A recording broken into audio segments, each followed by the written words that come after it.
मृत्यु के साथ दौलत साथ नहीं ले जाता। उनको पता है मेरे मरने के बाद रुपया पैसा धन दौलत मेरे साथ नहीं जाएगी। ये घर बनाने के लिए मैं जितनी जद्दोजहद कर रहा हूं, ये पैसा कमाने के लिए, नौकरी पाने के लिए मैं जितनी जद्दोजहद कर रहा हूं, अपने आसपास के लोगों को नीचा दिखा रहा हूं, उनके कंधों पर चढ़ के आगे बढ़ने की कोशिश कर रहा हूं, उनको नुकसान पहुंचा रहा हूं, उनको चीट कर रहा हूं। मेरे मरने के बाद ये सब साथ में नहीं जाएगा। मेरी नौकरी साथ में नहीं जाएगी, मेरा नाम साथ में नहीं जाएगा, मेरी गाड़ी, मेरा बंगला, मेरा नाम, शानो शौकत, ये सब साथ में नहीं जाएगी। इसके बावजूद भी उन प्रपंचों में लगा रहता है। इतनी दौलत कमा के करना क्या है? एक घर काफी है यार। 10 घर बना के क्या करेगा तू? एक घर काफी है, सुकून से रहना सीख। लेकिन व्यक्ति को इतनी जल्दी है, एक घर बन गया तो दूसरा, दूसरा बन गया तो तीसरा, तीसरा बन गया तो बड़ा वाला बनाऊंगा, एक कार हो गई तो दूसरी कार, और वो इसी रेस में लगा रहता है। इसको बोलते हैं रेट रेस, चूहों की रेस, इसी में लगा रहता है। और अगर चूहों की रेस में जीत भी गए तो चूहे ही कहलाओगे, और वो लगा ही रहता है। मैं सोचता हूं क्यों नहीं आप मस्ती के साथ जीना चाहते? क्यों आप एंजॉय नहीं करना चाहते जिंदगी को? खूब काम भी करो और एंजॉय भी करो। मैंने ऐसे बहुत सारे आईएएस आईपीएस के एग्जांपल सुने, आईएएस आईपीएस कि वो आईएएस आईपीएस बन गए तो सुसाइड कर दिया। सुसाइड सुने मैंने ऐसे बहुत सारे एग्जांपल। बहुत सारे आईएएस आईपीएस ऐसे हैं जो उस पद पर गए, उनको मजा ही नहीं आ रहा, उन पद पर मजा नहीं आ रहा। पता है क्यों? क्योंकि उन्होंने दूसरे के एंगल से अपनी आंखों को देखा, अपने नजरिए को दूसरे के एंगल से तोड़ने की कोशिश की कि दूसरे इतनी बड़ी पोस्ट पे चले गए, उनको कितना नाम, शोहरत, कितना कुछ मिल रहा है, पैसा मिल रहा है, लोग आगे पीछे भटक रहे हैं, लेकिन उनको मजा नहीं आ रहा ना। यही तो मेन बात है।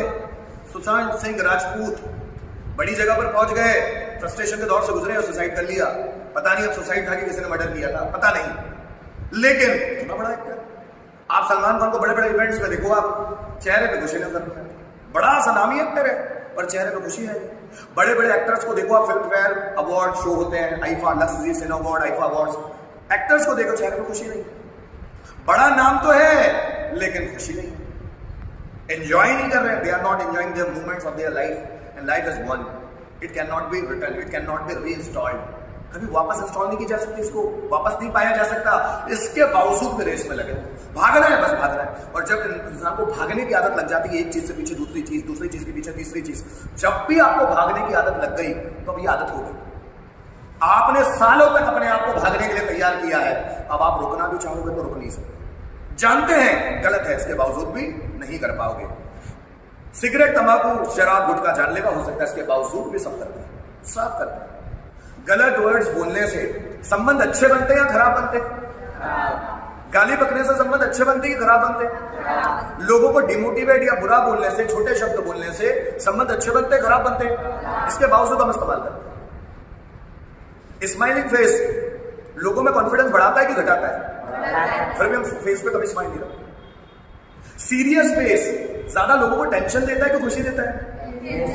जानते तो सब है लेकिन मानते कोई नहीं। और जब हम चीजों को मानते नहीं तो हमारी लाइफ में वैल्यू ऐड नहीं करती। क्या आपको मेरी बातें समझ में आ रही है? दुनिया की कोई किताब आपको नहीं सिखा सकती, कोई किताब। If you don't want to learn, no any book can teach you. कोई भी किताब आपको नहीं सिखा सकती अगर आप नहीं सीखना चाहते तो। फिर आप हर चीज में कमी ढूंढ लो। मजेदार है। ये थॉट से समझ में नहीं आ रहा। थॉट समझ में इसलिए नहीं आ रहा क्योंकि हमारा भी लेवल नहीं है, उसको समझ में इसलिए समझ में नहीं आ रहा। बुक की वो बात समझ में नहीं आ रही क्योंकि वो अभी हमारा लेवल नहीं आया कि हम उन बातों को समझ सकें। जिनको समझता है देखो कैसे समझाते हैं, कैसे उनमें मजा आ जाता है उनको। कोई एक बेहतरीन सा थॉट आ जाए तो वो बोलते वाह क्या मजा आ गया। क्यों? क्योंकि उसको समझ में आ गया है। जिसको समझ में आता है वो एंजॉय करता है। अभी शुरू में अगर आप 10वीं किताब को समझना चाहते हो, पहली किताब से तो स्टार्टिंग करो।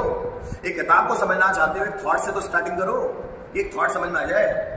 और जब आप कोशिश करते हो तो आपको सब मिलता है, सब आता है। आपको सिखाने वाले सिर्फ आप हो और कोई भी नहीं। कोई भी कहानी आपकी जिंदगी नहीं बदल सकती, कोई भी किताब आपकी जिंदगी नहीं बदल सकती, कोई भी व्यक्ति आपकी जिंदगी नहीं बदल सकता जब तक आप नहीं चाहते हो कि आपकी जिंदगी बदले। Is it okay? समझ में आ रहा है?